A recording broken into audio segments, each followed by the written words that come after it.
राजा पृथु से धरती का नाम पृथ्वी पड़ा और इन्हीं के वंश में राजा भर्तरी हुए। और राजा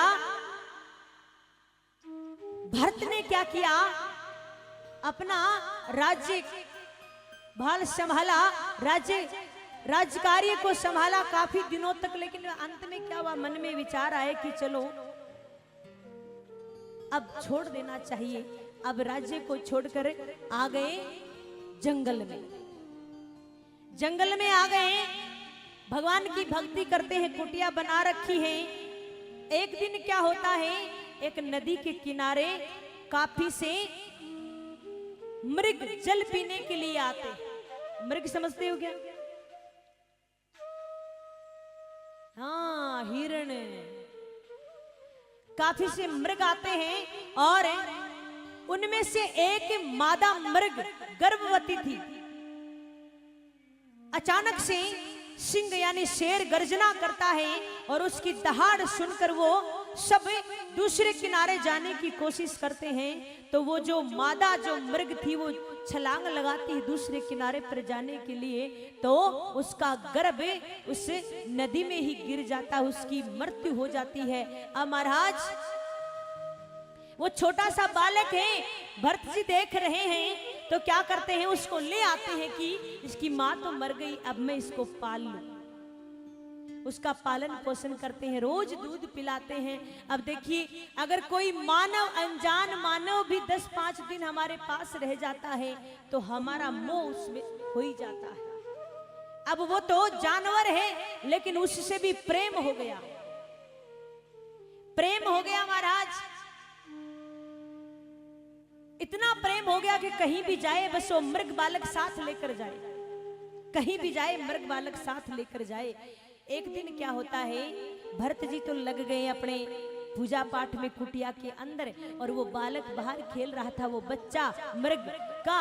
और जैसे ही काफी से मृग पानी पीने के लिए आए तो अपने के जैसों को देखकर उनके साथ चला गया, उनके साथ चला गया महाराज। अब भरत जी बाहर आए, देखे तो मृग बालक नहीं है, क्या करें, रोने लग जाते, काफी देर रोते हैं। अब तो एक ही बात का चिंतन, मेरा मृग बालक कहाँ है, मेरा मृग बालक कहाँ है। अब अंतिम समय नजदीक आ जाता है। देखिए, अंतिम समय में आप जिस भी चीज का, जिस भी व्यक्ति का, जिस भी जीव का चिंतन करोगे, आपको उसी योनि में जाना पड़ेगा। अब उनके जब प्राण निकल रहे थे तो उन्होंने चिंतन किया कि मेरा मृग बालक। अब महाराज उनको अगला जीवन मिल गया मृग का,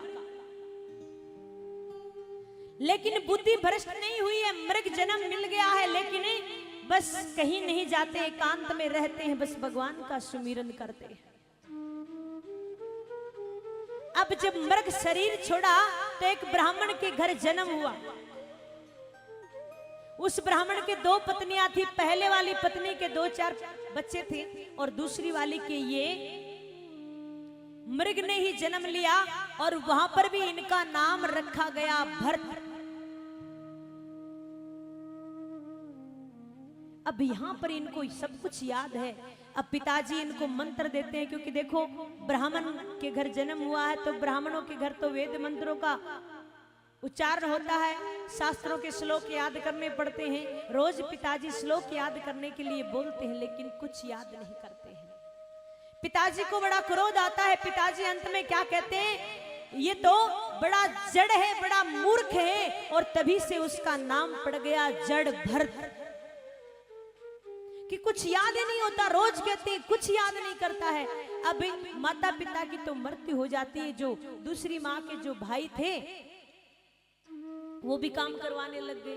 भाई काम करवाए सो करवाए, गांव के काम करवाने लग गए। घर वाले बड़े परेशान कि हम काम करवाए सो करवाए, बाहर वाले भी करवा रहे हैं। आकर अपनी पत्नियों से कहा क्या करें इसका, बोले करना कुछ नहीं है, एक काम करो, गांव के बाहर खेत है और खेत में भेज दो। बोला भूखा मर जाएगा। बोले भूखा क्यों मरेगा, 2-4 दिन तो खाना भेज देंगे, फिर अपने आप देख लेंगे। ऐसा ही किया, बुलाया जड़ भरत जी को कि देखो अब पिताजी तो है नहीं, हम यहाँ का काम संभाल लेते, तुम बाहर चले जाओ, अपना जो खेत है उसको संभालो। बोला ठीक है।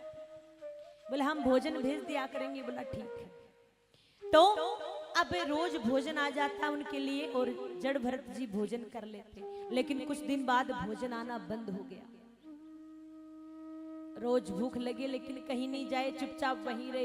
एक दिन क्या हुआ, एक डाकुओं का गिरोह आता है और उन डाकुओं के गिरोह ने सुन रखा था कि यहाँ पर एक माँ भद्रकाली का मंदिर है और भद्रकाली माँ ऐसी है कि कोई भी अगर बलि चढ़ा दे तो इतनी प्रसन्न होती, इतना धन देती कि जीवन भर कमाने की आवश्यकता नहीं है। तो उन डाकुओं ने कहा देखो कोई मिल जाए तो बलि दे देंगे।